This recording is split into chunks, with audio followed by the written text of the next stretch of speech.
Usa ka pagtuo, usa ka tingog, usa ka katawhan.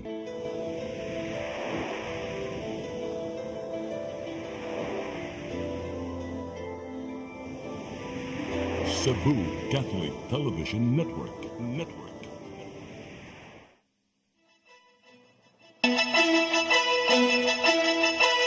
Uluhan sa mga balita sa Sayri 47, publiko giawhag maghinahinay og kaon sa Christmas parties aron malikayan ang lifestyle diseases. Usa ka kawani sa Lapu-Lapu City Hall nagpositibo sa kinalit nga drug test. Kapulisan sa Dakbayan sa Sugbo nangandam na sa seguridad sa Sinulog karong sunod tuig. Bayot na dakpan sa bypass operation sa barangay Tipadilla ning Dakbayan sa Sugbo. Sugbo, Kabisayan ug Mindanao, Pilipinas ug katawhan kutos maabot sa tong Sibya sa tibuok kalibutan mayong hapon. Live kita karon sa CCTN Channel 47 ug kini ang tulumanon sa nagunang kasayuran nga angay natong masayran. Ako si Dennis Tabar. Tulumanon sa patas ng mga balita ug opinyon. Ako si Danica Caballes. Kini ang Sayri 47.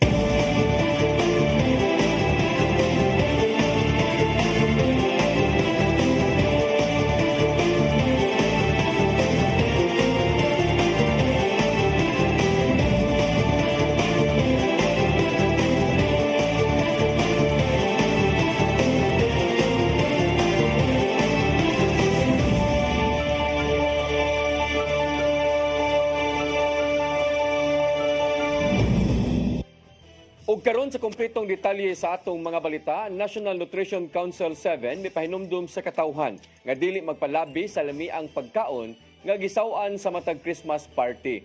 Kini aron kalikayan ang mga lifestyle nga mga sakit nga sagad motumaw kung masubraan ang kaon. Ang kasayuran ihatod ni Gian Navarro. It's the most wonderful time matud pa aron magselebrar sa Pasko uban ang mga sakop sa pamilya, higala ug kauban sa trabaho. Usa sa mga highlight matag party mao ang pagsaw sa lamiang pagkaong giandam sa lamisa. Apan adunay pahinumdum si Dr. Parolita Mission sa National Nutrition Council 7 alang sa himsog ug luwas sa risgo nga panglawas alang sa pagsaulog sa Pasko. Misugyot si Dr. Mission nga di magpalabi sa mga parat og mantikaong pagkaon aron dili mo taas ang kolesterol sa lawas. Hinahinay usab sa mga matamis nga desserts nga makaapekto usab sa blood sugar. Kung kinahanglanon, kutob lang una sa tilaw-tilaw sa mga lamiang pagkaon. Always remember to eat in moderation, variety and balance. That means you offer variety of food so that because no single food can provide the nutrients needed by the body. Duga pa ni Dr. Mission nga di gyud kalimtan sa kanunay ang mga pagkaong adunay sustansya sa lawas. Kung magkuha usab o pagkaon, kadto lang nga igo lang ang gidaghanon aron way mausik. Para malikay ang malikayan nato ang mga of course diabetes mellitus o mga problema sa sakit sa kasing-kasing and other lifestyle related diseases. Usa sa mga kampanya hinuon sa Department of Health ning Paskoa mao ang himsog nga pagsaulog sa Christmas party pinagi sa mga sustansyadong pagkaon. Kung napalabi man sa lami ang pagkaon, may tambag usab si Dr. Mission nga kinalang mubawi pinagi sa pagpasingot aron maminusan ang calories sa lawas. Just in case yun, makakaon yun ta, always remember nga iborn sa dato atong nasubra nga kaon, atong exist calories para mo balance, makakreate og balance. Navarro, CCTN News.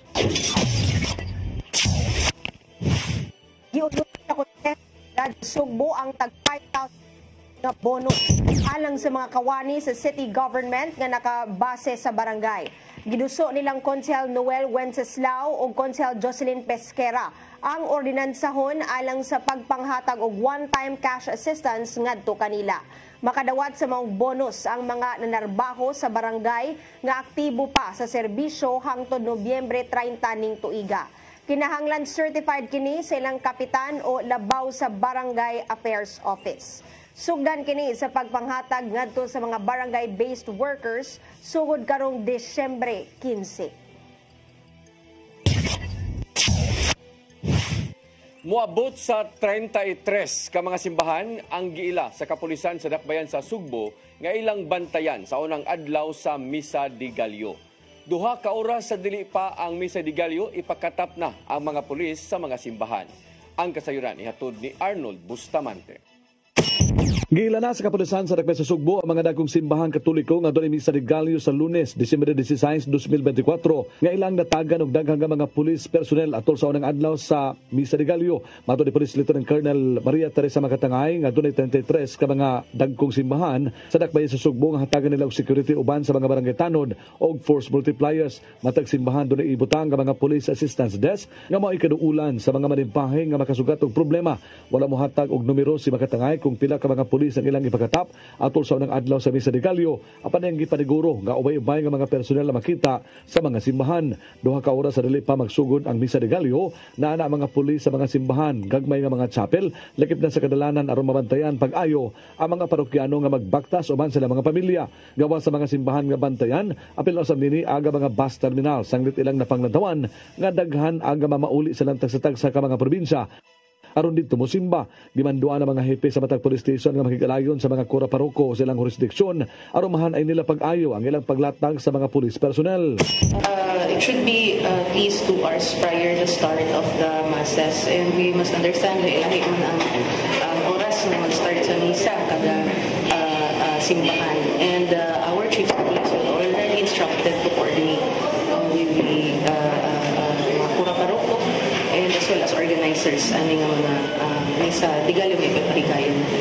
Especially doon ang mga pulis nga magpatrolya sa kadalanan, ilabi na sa mga sudlunong bahin sa kabaranggayan aron malikay sa krimen ng mga kabalayan samtang naa sa simbahan ng mga tao niini. Malao mo ng CCPO nga mga botna aga augmentation gikan sa Police Regional Office 7 nga idugang sa mga police office sa Central Visayas aron makatabang sa seguridad sa holiday season. Arnold Bustamante, CCTV News.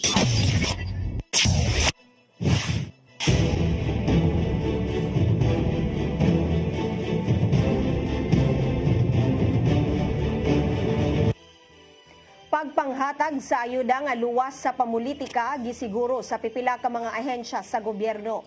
Usa sa gihimong mga lakang mao ang pagbaton sa Commission on Elections. Ang kasayuran hatod ni Gian Navarro. Karong ting eleksyon na, gisiguro sa pipila ka mga ahensya sa gobyerno nga marked safe sa pamulitika ang pagpanghatag sa ilang mga hinabang. Usa na nini mao ang Emergency Housing Assistance Program gikan sa National Housing Authority. Suma pa ni Engineer Dante Estrobo sa NHA Cebu District Office gadigid patambungon ang bisan kinsang incumbent official atol na sa pagapot-apod diini. Kini aron kalikayan ang pamulitika kuno galing matiming man sa ting kampanya ang paghatag sa mong ayuda ngadto sa mga nasunugan. Kaya di mo ganahan nga ma-call among atensyon, no? Kay anyway, exempted man gid mi NHA, we are non-partisan, wa mamilabot yun sa mga politika diha sa ground. Wala basta sa 29 million pesos nga balor sa IHAP ang nahatag adto sa dulan 30,000 ka mga nasunugan sa Central Visayas gikan Nobyembre hangtod Disyembre. Usa sa magisiguro sa NHA 7 mao ang pagtugot gikan sa COMELEC aron makapadayon sa pagpanghatag niini. Kuno niya may mga request for exemptions ang among national office. So kato lang matog giisgot ni Engineer Dante na murag doon na gid ang election period, election time. So mo kana mo di lang sa sa tamagan distribute ato na pud humanon lang ang election sa padayon niya na. Susama usab ang gibuhat sa habig sa Department of Social Welfare and Development 7 diin ang National Office mo'y mihangyo ngadto sa COMELEC. Sa mao gyapong senaryo, gipaambit ni DSWD7 Director Shalane Marie Lucero nga gipaygayon ang pagpanghatag sa ayuda sa mga lugar nga neutral lang ang kahimtang dungan usab sa pagpasabot ngadto sa mga beneficiaries sa AKAP ug AIX nga sila qualified gyud nga beneficiary. To ensure na dili na makayuntang basig himo ng both bahin. Well, that's really something that's quite hard to prove. Siguro mugawas ang istorya, pero that's something that's really hard to prove. I think what we can do is just to ensure that we are able to inform the beneficiaries nga nahatagan mo tungod kay nakita mo intervention. Silang tapos nitong Nobyembre, kapin 314,000 ang nakapahimo sa AKAP program, diin ana sa 1.3 billion pesos gapundo ang nahatagda. Samtang kapin 443,000 ka mga beneficiary sa AIX ang nakadawat sa ayuda worth 1.9 billion pesos. Bipasalig ang duha ka mga ahensya sa gobyerno nga nanpartisan lang ang pagpanghatag sa hinabang ngadto sa mga nanginahanglan sa labing daling panahon. Gian Navarro, CCTN News. Philippine Amusement and Gaming Corporation kung pagkor mikansilar sa lisensya sa 7 ka mga negosyo sa syudad sa Mandaue nga nalambigit sa electronic gaming and customer service. Kini subay usab sa direktiba sa presidente nga pagbana sa operasyon sa Pugo sa tibuok nasod. Ang kasayuran ihatod ni Mary Rose Sagarino.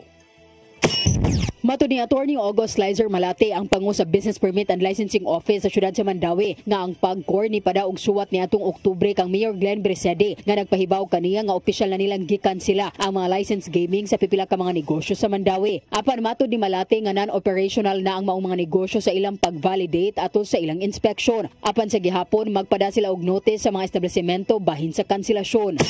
So kaning what we will do is in our system is to fully cancel na ang ilahang permits. So sa ato kuha na ta na kung mahulog na ta nga cleared na ta in terms of kaning those that originally had PAGCOR licenses. Mato ni Malate nga ang pagkanselar sa PAGCOR subay sa direktiba ni Presidente Ferdinand Marcos Jr. nga iban ang operasyon sa Pogo sa tibuok nasod. Mato ni Malate nga dili siya makakumpirmar kung nalambigit ba sa Pogo ang maong mga negosyo tungod kay walay operasyon dihang ilang gisusi ang mga lugar. Apan siya miingon nga ang kinaiya sa negosyo naglakip sa sports betting, e-casino ug customer service. Sa wala pa ang pagkanselar sa mga lisensya sa PAGCOR, si Malate miingon nga ang nasudnong kagamhanan ni tudlo na sa maong mga negosyo. Diin gilayong gisusi sa BPLO uban sa Mandaue City Police Office. Matud niya nga posibleng aduna na ideya ang mga tag-iya sa maong kalambuan. Sukad ni adto ang mga negosyo hugot nga gimonitor sa mga otoridad. So amo na lang gi-adto, nag-inform sila pod nga kanang identified sila. So pag adto na mo good thing wala gid operations. Naay mga nabilin dito nga mga butang pero walay tao, walay kwan, no operations at all. And we are continuously monitoring din kay mo report man sa. Ang BPLO head miingon nga ang mga establishmento nagsugod sa pag-operate pagkahuman sa pandemya apan nahunong na ang operasyon. Mary Rose Sagarino, CCTN News. Walay plano si Vice Presidente Sara Duterte nga magtago og mubiya sa Pilipinas kuno galing madakpan tungod sa giatubang nga pasangil. Taliwa kini sa nagpadayong investigasyon sa Kongreso bahin sa questionabling paggamit sa minilyong confidential funds sulod sa duha ka tuig. Nisangpot hinuon kini sa pag-atubang og impeachment complaints nga giduso sa managlahing grupo ngadto sa Kongreso. Buot gihapong makita ni Duterte ang pamilya sa higayong madakpan ug matanggong sa prisuhan kuno galing mahukmang sad-an sa mga reklamong giatubang. Sumapaw sab sa Vice Presidente nga giandam sa ilang legal counsel ang pagdepensa bahin sa duha ka reklamong impeachment batok kaniya.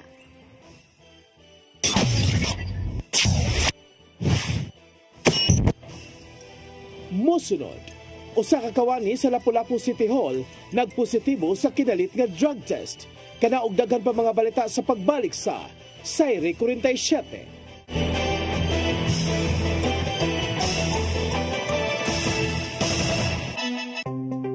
Discover the beauty of the Philippines.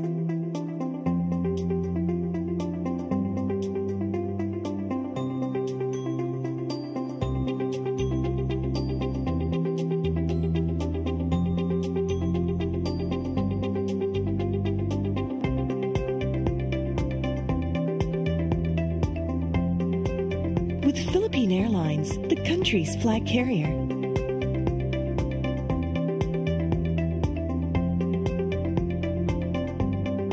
The airline that lets you feel the warmth of the nation.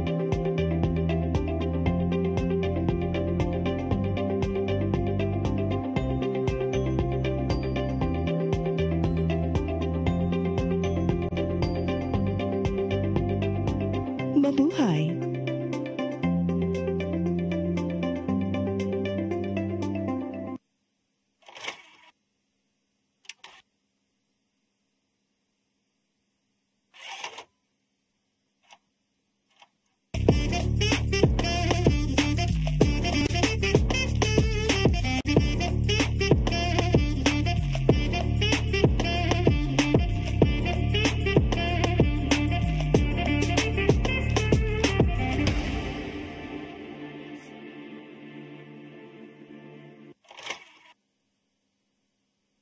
Start today.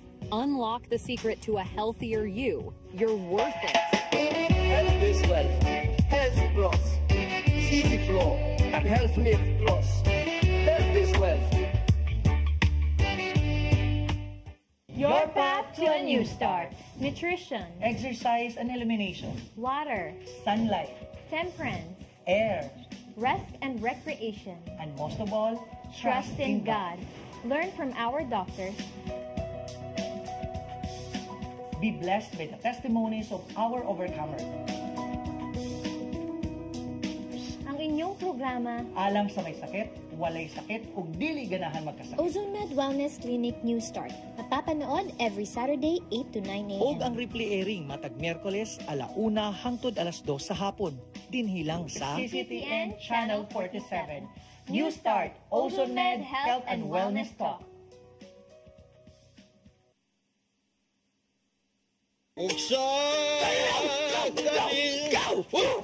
Unsa man kang tambulakan kalit nagabot nalandigan ni ron gitara ko nga gamay kaayo gitara ko nga dako gamay kaayo dailing unsa man ang utangan nga naam na si mong luyo dito upa manggod siya na ikatubang nimo dailing kay tarong mo nganong imong kung iapil ni dailing ha wa man koy labot kini panil nga kini.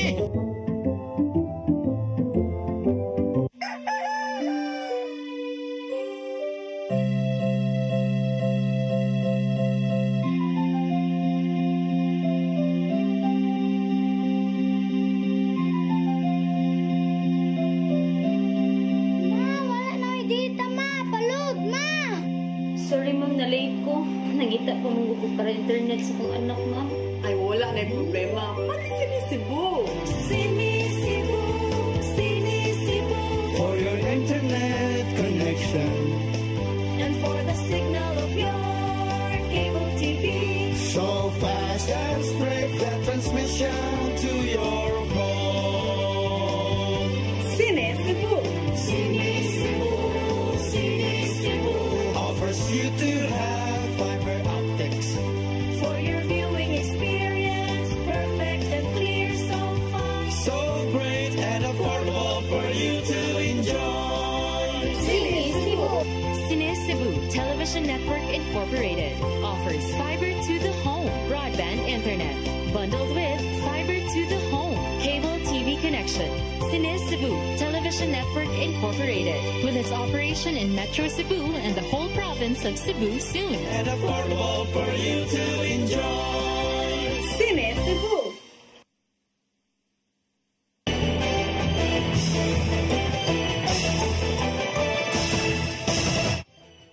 Balik sa atong mga balita sa kakawani sa Lapu-Lapu City Hall nagpositibo sa surprise drug test nga gipahigayon ni adtong Lunes samtang nagnegatibo ang tanan nga 42 ka mga kawani sa buhatan sa Lapu-Lapu City Clearing Team. Ang kasayuran ihatod ni Cristel Joy Filerca.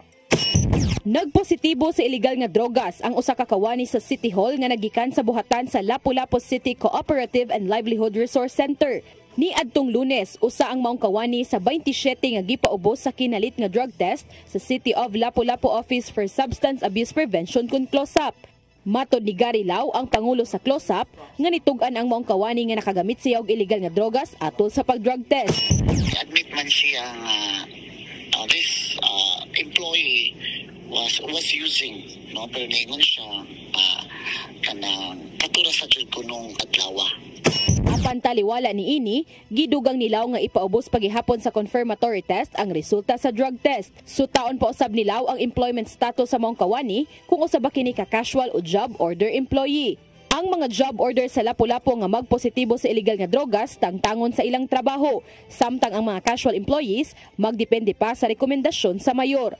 Samtang sa laing bahin, nagnegatibo sa illegal nga drogas ang tanan 42 ka mga kawani sa Lapu-Lapu City Clearing Team nga gipaubos sa kinalit nga drug test kagahapong adlaw. Subay kini sa hangyo sa ilang labaw nga si Noli Cernio aron sa pagsiguro nga walay nagamit o ginadiling drogas sa ilang buhatan. Cristel Joy Filerca, CCTN News. Mga kawani sa gobyerno sa Canlaon City nakabalik na sa trabaho human gilibkas ang suspension Samtang kapin 7,000 katonelada sa dioxide gas ang gipagawa sa bulkang Kanlaon. Ang kasayuran ni Hato Digian Navarro. Nakabalik na sa pagtrabaho ang mga kawani sa gobyerno sa Canlaon City karong nakalurang na ang kahimtang sa Canlaon Volcano sa Negros Oriental. Sa 11 executive order ni Mayor Batsyuk Cardenas, gilibkas na ang work suspension sa mga empleyado sa gobyerno apan kinahanglang sundon ang health standards.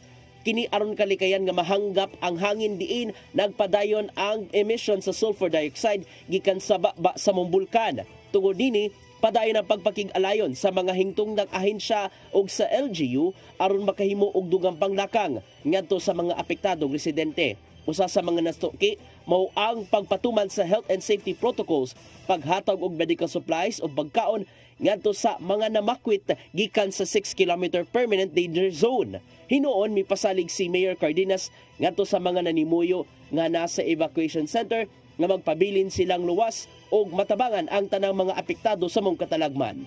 Samtang sa 11 report sa Philippine Institute of Volcanology and Seismology CONFIVOX, kapin 7,000 katonelada sa sulfur dioxide ang gipagawas sa bulkang Kanlaon kagahapon. Mas taas kini itandi sa kapin 4,000 katonelada nga sulfur dioxide nga gipagawas niadtong Martes. Nagpabilin sa alert level 3 ang bulkang Kanlaon diin gilauman ang posibleng peligro nga dala niini sa mga kasikpit nga lugar sa Negros Island. Gian Navarro, CCTN News.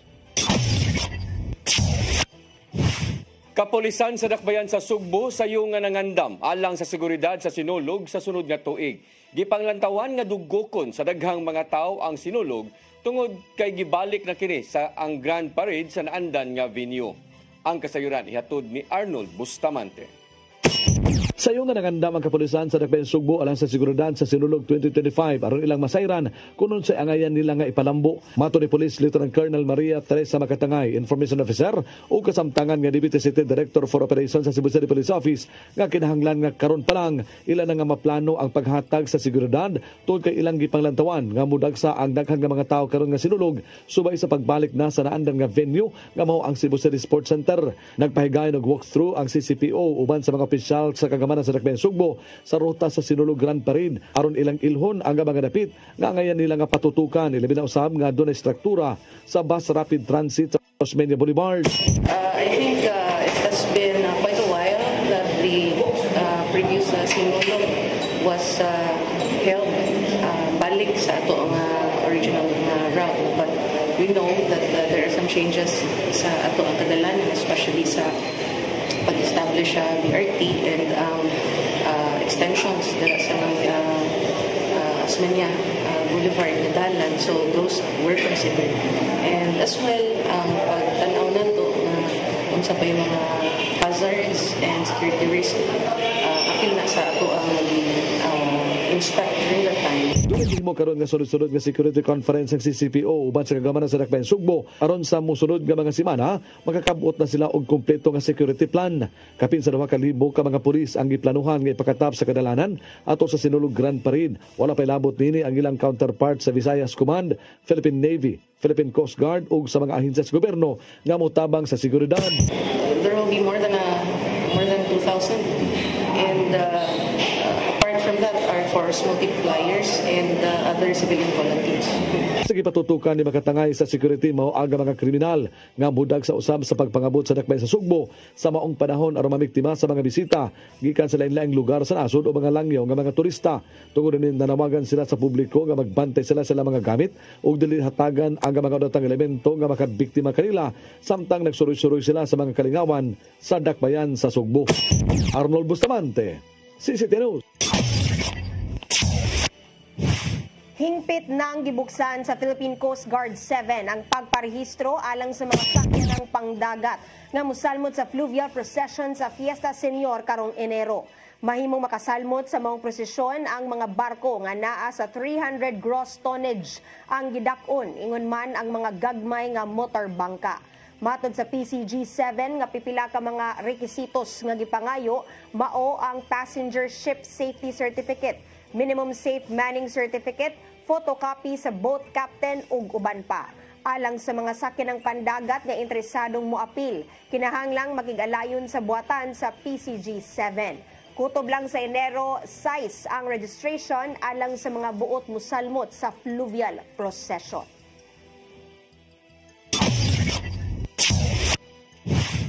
Konsehal John Alcober nanawagan sa mga hingtungdang departamento nga hingusgan ang pagpatuman sa road widening project. Subay kini sa nagkatagamtaman nga epekto sa nagkabug-at usab nga trapiko dinhi sa syudad. Ang kasayuran ihatod ni Gian Navarro. Gipaagi sa privilege speech sa Cebu City Council ang panawagan ni Konsehal Pastor June Alcober sa pagpalapad pa sa dalan aron maminusan ang bug-at dagan sa trapiko. Nakita sa konsehal nga nagkadagana ang mga nagbaton og sakyanan mong nagkaanam og bug-at ang trapiko sa mga dagkong kalsada sa dakbayan. Gilakbit niya ang nimong kasinatian sa Talamban Road, diin grabing kabug-at sa trapiko ang natagamtaman tungod daw sab sa daghang mga sakyanang nag-abot sa dalan.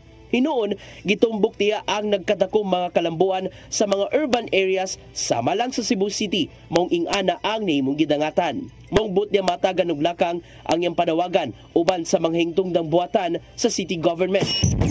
Sa sitwasyon sa Talamban to Picos Road, muragi kinahanglan na pundig coordinated approach sa publiko and private sector. Ang ako lang concern, Mr. Chair, unsa na may mitigating measures nga mapatuban nato diyan dapita aron maminusan ang traffic congestion niini. Samtang nabantayan sa mong opisyal nga nalangi man usahay ang mga kasamtangang road widening project sa dakbayan, maong kinahanglan kining lihokon dayon. Naunsa naman ako pangutan aduna ba kasamtangan nga road widening project karon nga naundang man. Ngano naundang man unsay hinungdan niini? Yuyunan ni Konsehal James Anthony Cuenco among panawagan diin alang niya kinanglanon ang multi-pronged approach aron sa pagsulbad. We will also urge the DPWH to come up with a master road network plan so that everything will be coordinated from the north to south district and even towards the neighboring towns of Cebu City. Usa sa mga problemang gitumbok ni Konsehal Jerry Guardo sa pagpalapad pa sa kalsada mao ang road right of way diin natandog ang mga pribadong luna. Ang problema, ang challenge na mo karon, Mr. Chair, ang kaning pagsakuan sa lot acquisition kay although we have funds allocated sa ang balance siguro something like mga 91 million pa diha. Out of let's say for example Talamban amo man gibay phase kay lisod man og maglatang-latang. So from Talamban alone, Jim to Tigbaw, that's mga 109 nga household lot owners will be affected. Humangyuyunan sa konseho ang panawagan. Magpahigayon sila og executive session by nini 11 karong Enero 2025. Gian Navarro, CCTN News. 32nd Cebu City Olympics nga salmutan sa 10,000 ka mga atleta sa mga publikong tunghaan sa dakbayan sa Sugbo. Sugda na ugmang adlaw. Ikaduhang higayon na kini sa pagpahigayon karong tuiga o pagpangandam na kini sa umaabot nga Sivira 2025. Ang kasayuran hato ni Crystal Joy Pelerca. Buksan na ugmang adlaw ang 5 ka adlaw nga 32nd Cebu City Olympics nga usa ka kalihukan sa Department of Education kun DepEd Cebu City. Ipahigayon ang opening ceremony sa Cebu City Sports Center sa alas 4 sa hapon. Ang Cebu City Olympics magsugod ugmang adlaw Disyembre 13 hangtod na sa 18. Gitataw ni Attorney Christine Joyce Batukan, ang City Administrator, nga bisan og adunay parte sa venue ang giayo, apan ipadayon gihapon sa CCSC ang maong kalihukan ug adunay pipila ka mga dapit ang dili magamit. Matud ni Dr. Nympha Bongo, ang Schools Division Superintendent, nga kini mo ikaduhang Cebu City Olympics karong tuiga. Una na ni adtong buwan sa Enero. Sigon pa niyang pagpangandam na kini sa umaabot nga Central Visayas Regional Athletic Association 2025 nga ipahigayon sa Bayawan City, Negros Oriental sa wahing semana sa buwan sa Pebrero. Because of the adjustment of the school calendar, so we are now returning to the original school calendar. So we need to conduct our Cebu City Olympics this December so that our athletes will still have time to practice for the siguro ang 10,000 ka mga atleta sa elementary ug high school gikan sa mga publikong tunghaan sa dakbayan sa Sugbo ang gilaumang mosalmot sa 26 ka mga paugnat sa kusog. Apan ang track and field ipahigayon na sa Enero 3 ngadto sa 5 tungod kay dili pa pwedeng gamiton ang oval sa pagkakaron tungod kay bago pa kining giayo. Wapan curing period dili na sa nato actual di ba maguba sa noon dayon at that time ang kantusong gi-repair sakto na sa iyang curing period. Tungod kay malangan ang maong sport, sa Enero pa usab makapahigayon og awarding. Crystal Joy Filerca, CCTN News. Moabot sa 754 ka mga solo parents gikan sa 27 ka mga barangay sa syudad sa Mandawi ang nakadawat og tag 12,000 ka pesos nga financial assistance. Ang kapin 700 ka mga solo parents ang unang makadawat sa ayuda sukad sa napasar sa ordinansa sa ilang allowance niadtong buwan sa Agosto. Nagtinguha kini sa pagtabang kanila sa ilang mga gastuhonon o financial nga mga obligations. Sa sunod tuig, tungaon sa duha ka hugna ang distribution sa tag 6,000 pesos ug ipanghatag kini sa Hunyo ug Nobyembre. Gawas sa financial nga paghatag usab ang kagamanan sa Mandawi og rice assistance nga tag 5 ka kilo ka nga bugas humay.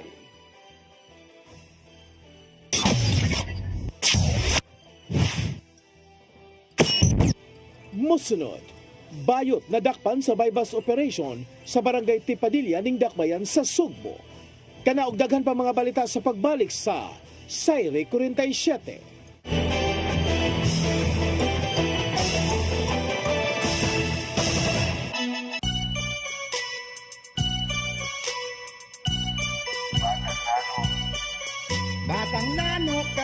Batang nano kami, adlaw gabi ikumbati permi, bakalang pobre, basta happy lang mi, ang kinabuhiin ani gyud ni, padayon lang, suko sa hagit bisag matulimbang, padayon lang, ang kinabuhiin ani gyud ni, batang nano kami, adlaw gabi ikumpati permi, pirming katawan o pirming tamayon, sila na ihasa among gigamyon sa among kahimtang, laban lang gihapon bisag sa katilingban, kaya no yanuhon padayon lang pirmi bisag usahay kapoy na, Ginoo ray bahala tugyanan sa iyaha, maugi ni ang storya sa among kinabuhi, kami ang batang nano gaantos sa mong kapobre. Batang nano kami, adlaw gabi ikumbati permi, bakalang pobre, basta happy lang ni, ang kinabuhiin ani gyud ni, padayon lang, suko sa hagit bisag matulimbang, padayon lang, ang kinabuhiin ani gyud ni, sa matag adlaw na pagsuway among ang kayanon, kinahanglan nga anaron among kaugalingon, maning kamot kada adlaw para lang na ay makaon, mga kwarta lang gamay kami na magmalipayon, padayon lang perme bisag usahay kapoy na, Ginoo ray bahala itugyan tanan sa iyaha, maugi ni ang storya sa among kinabuhi, kami ang batang nano gaantos sa mong kapobre. Batang nano kami, adlaw gabi ikumbati permi, bakalang pobre, basta happy lang ni, ang kinabuhiin ani gyud ni.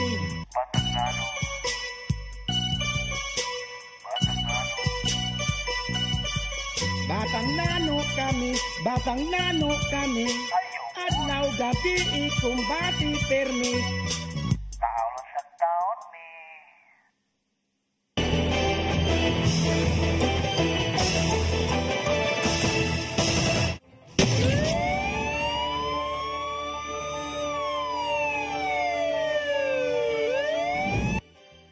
Balik sa atong mga balita, nagtingkagol karon sa Parian Police Station 1 sa Cebu City Police Office ang usa ka mahuyang human madakpan sa buy-bust operation kagabi sa sitio kun sa barangay Tipadilla ning Dakbayan sa Sugbo.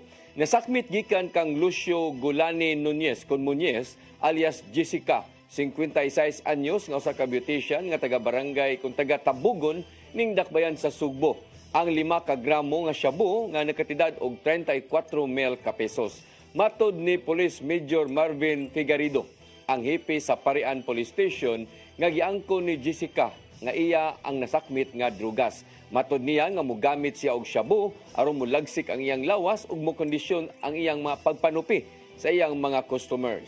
Kalapasan sa Section 5 o 11 Article 2 sa Republic Act 9165 ang giandam karon nga kaso sa Parian Police Station batok sa Dinakpan. Saya pagkuan. Ha? Tunggal ng shabu. Tigamitan gud ay ka. O panagsa lang. Panagsa. Saman sa usa ka semana pila man pud imong kapila man kamo gamit. Nga sa usa ka semana pagtuyo sa hindi sa imong income. Nasikop sa City Mobile Force Company sa Mandaue City Police Office sa ilang managlahing operasyon ang duha ka individual nga adunay pending nga warrant. Unang nasikop ang 26 anyos nga lalaki nga wanted sa giingong paghupot og illegal nga drogas. Siya nasikop sa Barangay Mantuyong sa Mandaue niadtong Lunes. Ang lalaki residente sa Barangay Lawaan 3 sa Talisay City. Siya na-isyuhan og warrant niadto pa nga tuig 2020 sa Regional Trial Court Branch 86 sa Mandaue tungod sa kalapasan sa Section 11 sa Republic Act 9165 o Comprehensive Dangerous Drugs of 2002. Samtang nasikop usab ngadto sa Barangay Sentro ang usa ka 49 anyos nga ginang nga nagatubang og kasong estafa. Si alias Maria Lumad nga taga Daan Bantayan apan kasamtangang nagpuyo sa Barangay Mantuyong, Mandaue.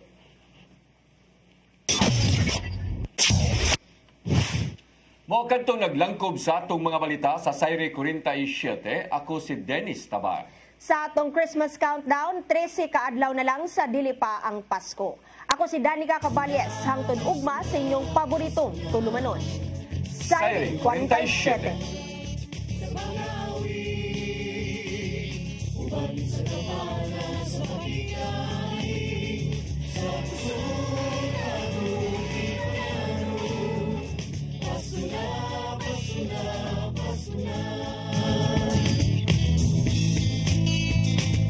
Gugma ang angay na kong paambi sa iksuntang hubo, gutom sa pagmahal.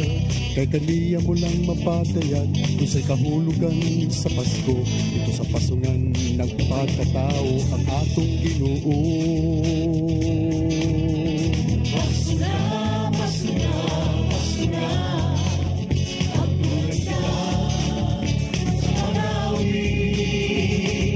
Pagkakit sa kapana sa pagkitay.